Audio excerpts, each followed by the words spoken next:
Hey, in my last video, I talked about how painful it can be to write your own stories, which is why I meet really good writers who will tell me, I don't want to write memoir. I don't have the courage for that. And yeah, my business is called Courageous Wordsmith because writing memoir, it is an act of courage.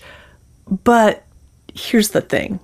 10 years ago, going on 11, I quit my teaching job in the middle of the year. I was a language teacher. I taught German and then later I taught Spanish. And I loved my work, loved it. But I was so hurt by it. The leaving something that that was beloved to me, that became painful, that was really hard. Daniela Mestniak-Young in The Culting of America talks about exit costs of leaving a group where you are so fully immersed. And that was me. I was a great teacher until I was so hurt from teaching. And it's taken me, in that time off, what I've done is written 2 books, published them.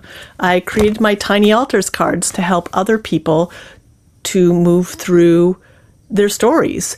And this summer, I am having a summer camp. We're going to have summer school, and we are going to look at 3 aspects of narrative craft, just that you could start to play with to shape your stories. Because if you have that language, then you can move through it and have some faith that you know where you're moving towards, and that gives you something to make it worthwhile to share these stories that are really important. They're about your sacred ground, and that's why you want to do it.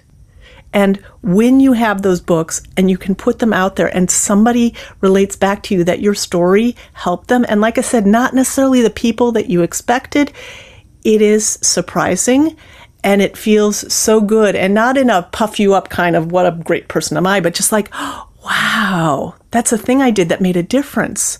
So I have one final card in this series for this week. I'll record some more later, but I'm going to be recording them probably in about series of 4 because that feels like completion to me, right? That's what I can manage. And so that's part of it too, is pace yourself, right? So when we're doing these things, we pace ourselves. Well, here's the card I want you to write about if you feel so inclined. Dig deeper. So when you're telling the story, let yourself pour it out onto the page. And when you're done, think about, how are you stronger now?